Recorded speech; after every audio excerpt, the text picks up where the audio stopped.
And I'm thinking about right now the attempts in the US that are going on to ban TikTok. And they're claiming that TikTok is actually controlled by the Chinese and that it's a threat to national security. And yeah, you can make all these connections, ByteDance, Chinese company, da-da-da-da-da. And sure, there's real issues that are there. But is the real reason that the US wants to ban TikTok national security and that China is somehow a threat if they have all this information? Because how much of a threat is it really? And they can't demonstrate that it's a threat. And they never actually give you anything to actually indicate that it would be a threat. But what they do instead is they make all these claims. And the reason why I think they're making these claims is because TikTok is the only major social media platform that is not in the United States.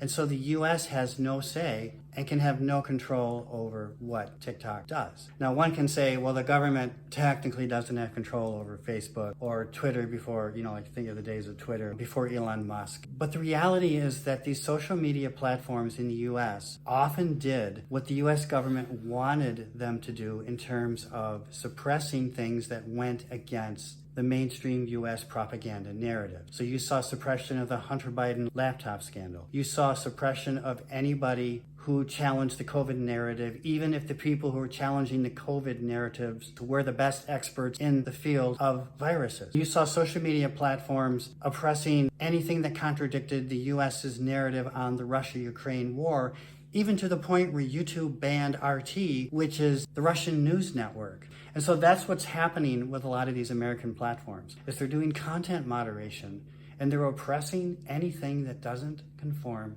to the establishment mainstream American propaganda narrative. Paul and I are both very much aware that if we become too influential, we could be banned, or maybe not banned, but we could be like Matt Walsh, or we could be like Russell Brand, and we could be demonetized. Or I think of Lee Camp, who's a liberal comedian who is very much anti-war and speaks against the American war machine. He calls himself the most censored, comedian. Yeah, the most censored comedian that's out there, because he challenges the American war narrative, and you can't do that. About the American war narrative, just a brief one. Yesterday I was watching, I had a peep at Al Jazeera. So there was a headline about the US was accusing the UN agencies for giving biased reports about the Israel and Palestinian war, but then the reports are biased against Israel.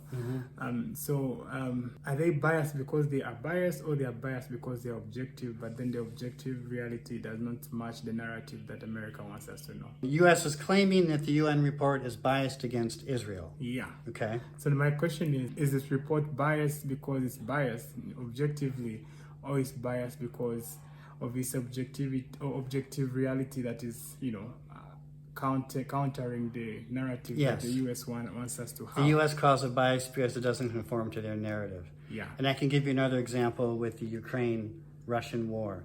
The US claims that the war started when Russia invaded Ukraine.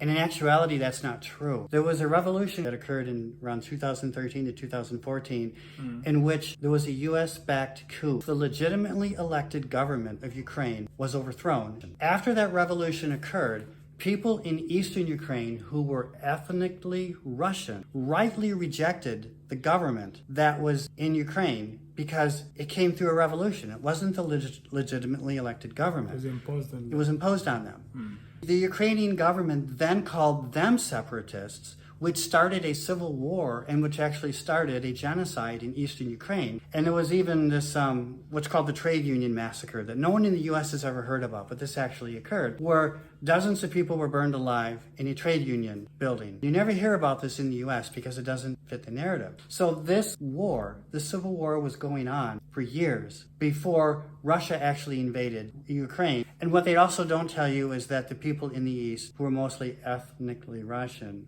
wanted Russia's intervention. We want to portray this narrative that Putin is somehow this evil dictator, that Putin is this evil man who's trying to expand and rebuild the Soviet Union, and he has shown no evidence that he actually wants to do that. But we have to continue this Cold War narrative because war brings in money. America always needs war.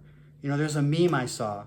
There's a plane dropping bombs, and the meme says something like, I'm trying to think of what exactly it says. It says, I wish I could remember what it was. It's on my phone. I have a picture of it. But I want to... Check it out. Yeah. But I want to see if I can, we can just edit all this out. I want to see if I can, because I really want to find this picture. Here it is. If you don't come to democracy, democracy will come to you. And of course, how does it come? It comes through the dropping of bombs. So did democracy come to Libya? Because, well, it looks like democracy came and left. Yeah, it looks like democracy came and left. The United States really is not concerned about bringing democracy to the world. They're really concerned about protecting their own interests.